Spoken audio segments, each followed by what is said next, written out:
Okay, hello, welcome back everyone for the final session of today. I think it's been an excellent day so far. So this session is looking at the international aspects of cholangiocarcinoma. We're very blessed to have friends from all over the world involved in cholangiocarcinoma. AMMF is part of the Global Cholangiocarcinoma Alliance as well. We have speakers from Thailand, Italy, Belgium and Norway in this session. And first up, I'm going to invite a personal friend of mine, Professor Watcharin from Konkan University in Thailand, to give the opening talk of this session. Thank you so much, Professor Khan, and good afternoon. First of all, I would like to thank Helen and AMMF for bringing me here to meet friends, colleagues. I would say that we are a team, even we are working in different parts of the world, and based on our different expertise, but we have same goal, which is combat bad thing and helping people who are suffering from cholangiocarcinoma. And today it is my great pleasure to share with you our current situation back to Thailand. So I will follow this outline for the talk, so would be saying a little bit on the situations and telling you what is going on back to Thailand, handling by the Cholangiocarcinoma Research Institute, and what would be the next challenge and opportunities that we have so far. I think our journey has been started more than 100 years ago when the first discoveries of this tiny creature, the liver fruits, Opisthochis viverrini, and then you can see, the lower picture. This is the fruits that our surgeon can get from the operation theater, and we still have this picture nowadays in operation theater. And then people in our area get infections because they eat the freshwater scaly belong to the syphenoid fish, which bearing the infective stage of OV.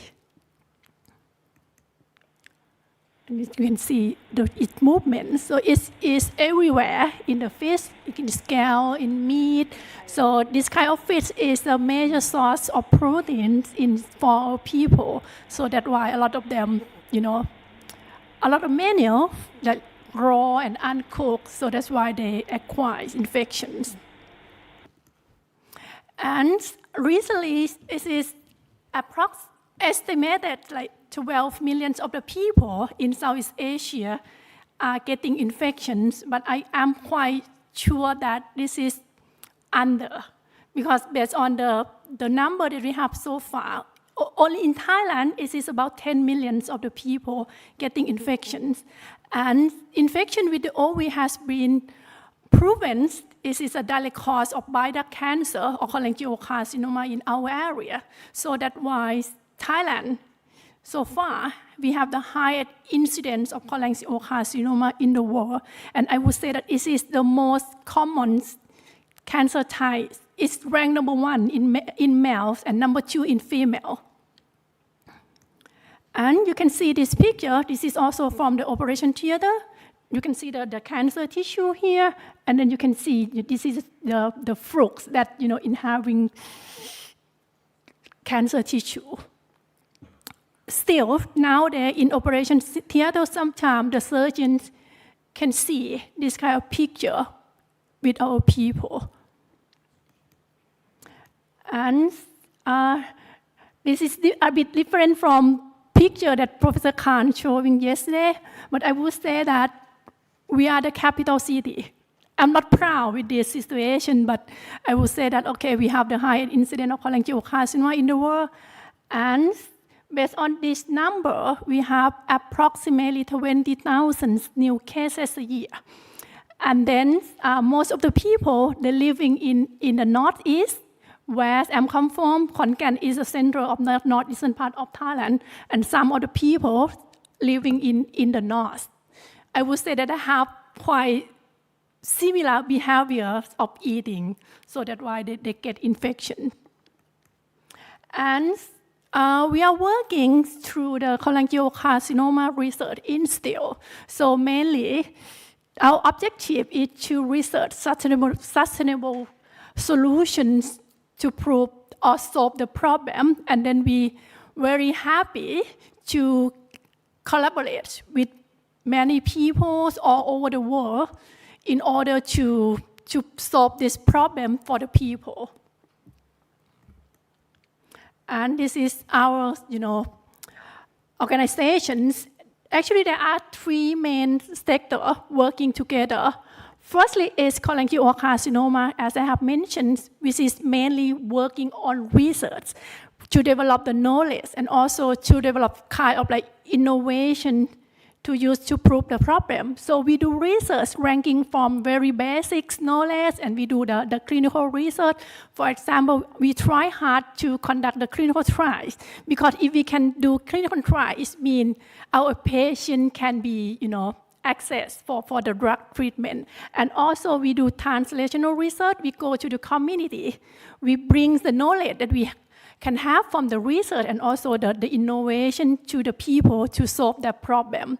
And also we have Cholangiocarcinoma Center of Excellence back to Khon Kaen University Hospital. The main objective of having this, because we would serve as the tertiary center for the treatment. I would say that you guys mentioned about the improvement of the surgical treatment here, right? I would say that if you go to Thailand, you can do surgery for cholangiocarcinoma every day. So we are welcome if you would like to join us. And also the center is also served as the center for trainings, because we have special operation theater, special ICU, and special ward that serve only cholangiocarcinoma patients. So to have this kind of facility, you can enhance the trainings in various aspects, like HPP surgeon, the nurses, everybody who get involved in the treatment process.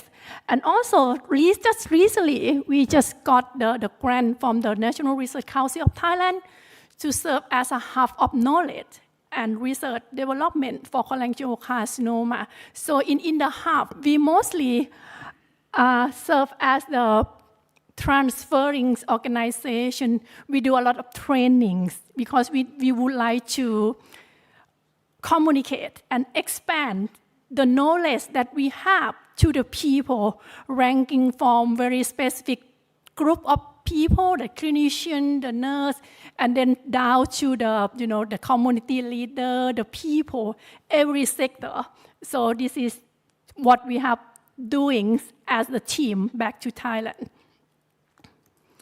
And actually, our journey started, since 2002, when the liver fluke and cholangiocarcinoma research center has been established in Khon Kaen University. On that time, we do mainly on research. And then just not recently, more than 10 years ago, to 2012 and 2013, our ex-leader, Professor Narong Khantikeo, he is the HPP surgeon who jumped off from the operation theater to do public health. So we run the cholangiocarcinoma screening and care program. And also he founded the cholangiocarcinoma Foundation in Thailand. And also after that, the Excellence Center has been established. And then during the time of work in 2016, we can put the government to announce the 10-year strategic national strategy for 10 years on combating cholangiocarcinoma. And also, just 27, we upgraded the research center to be the research institute. And also in 2019, we expand the program to the Lao PDR.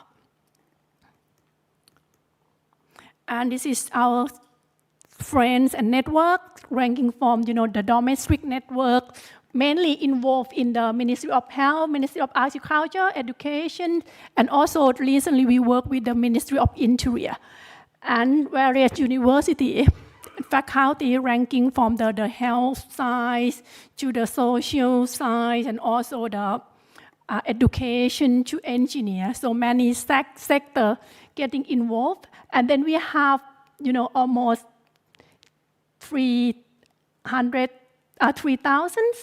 hospitals working with us, and also more than 260 health sector working together with us. And also we have the private sector who join. So everyone can have something to contribute. And also we have working quite long time with Helen and AMMF and also the CCA Foundation in the US. And also we have, many friends all over the world to work together. And still, we need more hands to work. So all of you are my team now. So you are very welcome to join in, any aspect that you can help. So everyone can contribute in some aspect. And the program is one problem, but we need many solutions. Because cholangiocarcinoma in Thailand is not just health problem. It's involved, behavior, because people still eating raw fish, and also it's also the environment problem, because if you look at the life cycle of fruits, it involves fish, involves snail, involves also water. So it's very complicated problem. So we need many solutions, many phases approach. So the program, the activities can be ranking from the very primary preventions. So mostly the primary preventions, we try to break the life cycle of the fruit. So it's involved the food safety. So we do treatment, screening and treatment in cat and dog. We do sanitary system development. We do the cohort to register with people and also the patient. We do education because we know that the kid would be, our hope. Because if I have experience going to the community, I talk with the people. We tell them that you get infections, and then we will give you the drug. Can you promise me that you won't eating raw fish again? But he said, I cannot promise you. So for the adult, I think changing behavior is hard for them. But anyway, some of them can change their behavior. But we can, have a hope on the kids. And also, we do the screening for the fruits. As I mentioned, 10 million people are getting infection in my country. Can you imagine how can we do screening for all of them? In the previous time, they do fecal examinations, but you can imagine it would be impossible, right, for 10 million of the people. But now we have new solution that I will show you. And then we do screen for the risk people of cholangiocarcinoma by ultrasonography. And then we do, surgery, we do clinical trial, we do even the social and humanity research, because we just really want to know how can we communicate with people, what kind of word that we need to say to them in order to make them change their behavior. This is a very tough part. And this is some of the tools that we use. We have the database, the big database called ISAN cohort. I would say that this is the biggest cohort of cholangiocarcinoma in the world. And we have the teleradiology consultation system for the ultrasound screening. And then we have the AI the diagnosis as well. And this is new tool. I think this is our opportunity to win with the fruit infection, because this is the urine-based screening for the fruit. It is more or like the ATK for the COVID. You can put the urine, and then 5-10 minutes you can see whether people getting infection or not. And also we have the school-based curriculum on CCA prevention. So this is what we use so far to solve the problem. And you can see this is some of the picture to show you what we are doing back to Thailand.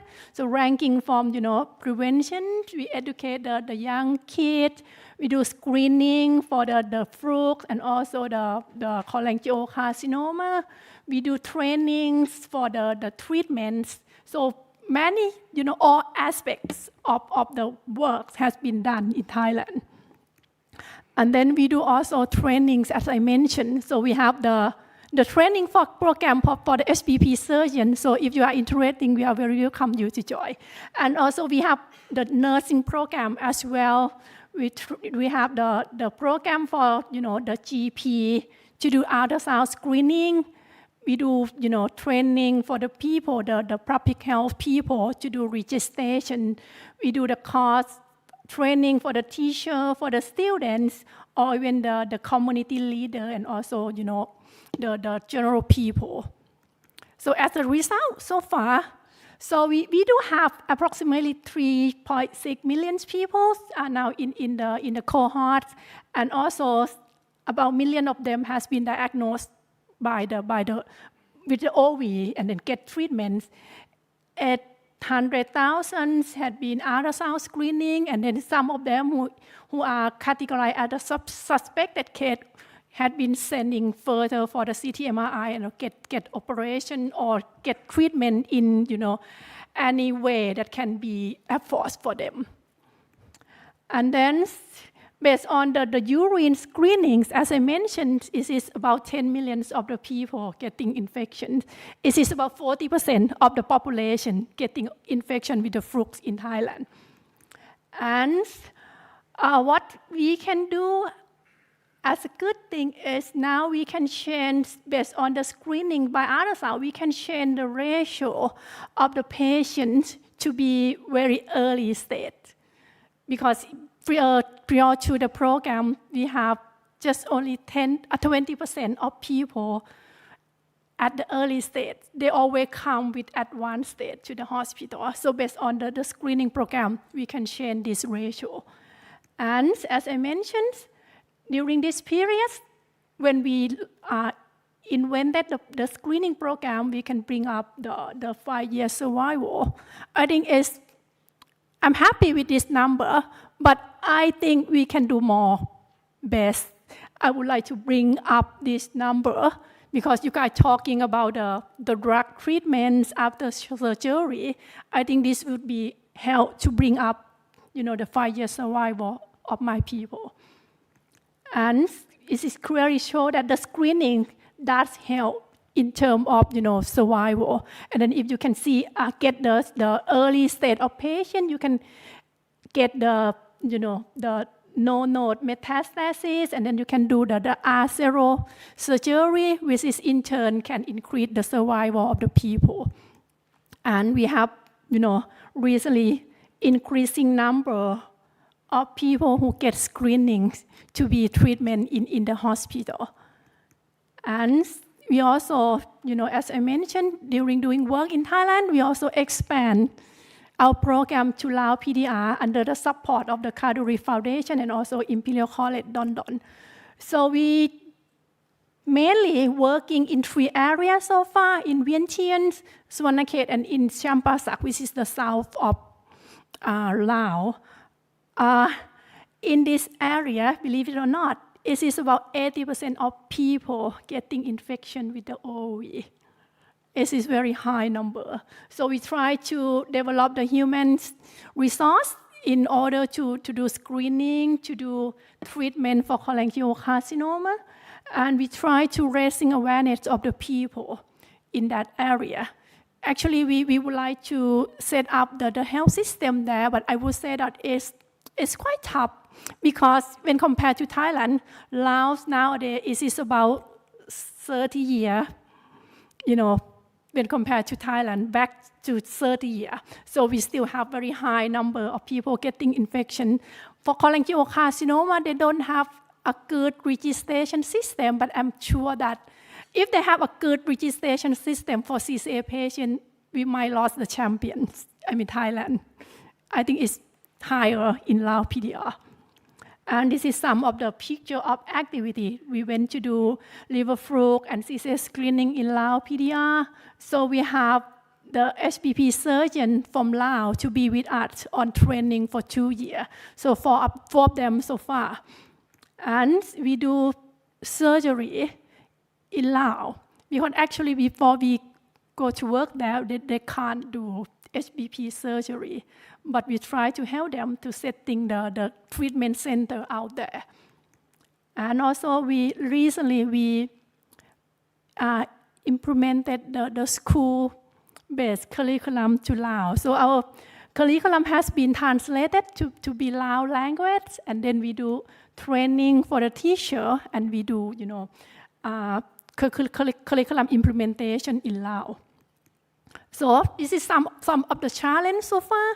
So I would like to bring things that we done in, I would say, research scale to be the routine applications, because we need to solve the problem. If we do just, in our scale so far, you could not solve it. So I try many ways. Now that we're working through the National Health Commissions in order to, as I mentioned, it's a bit political way to do, which is I hate, because I'm scientist. So I need some people to help me to voice up to the politician people. And how could we screen for the risk people, both fluke and also cancer? So luckily, this kit has been approved at the National Health Coverage. So nowadays, risk people can get it for free once a year. So what we have to do is how to communicate with them. This is their benefits, and they need to ask for the test. And also how to prevent the new and reinfections, because based on our data, some of them, after treatment, about 3%, they do reinfections. And then, because we can do only 10% nowadays of screening and treatment, if we leave them in the community, they can get new infection. So this is still very tough work to do. And also many, components need to be done, beside the screening and treatment. And how to deal with 20,000 patients a year. Actually, Khon Kaen University Hospital can do only 200 operations a year, which means we need 100 hospitals to deal with this number. And what you guys talking, the precision diagnosis, precision medicine, the actionable drug is still our dream for our people. Okay, and then how could we expand this program to the Great Mekong Subregion where face the same problem?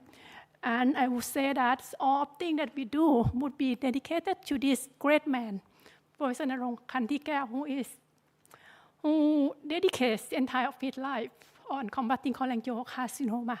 And he always believed that this kind of cancer in our area is preventable, because we have, the major factor that we know is preventable and it's curable, because if you get people to be screening and then get them to be early treatment, that would be curable. And we still continue his missions. Thank you so much.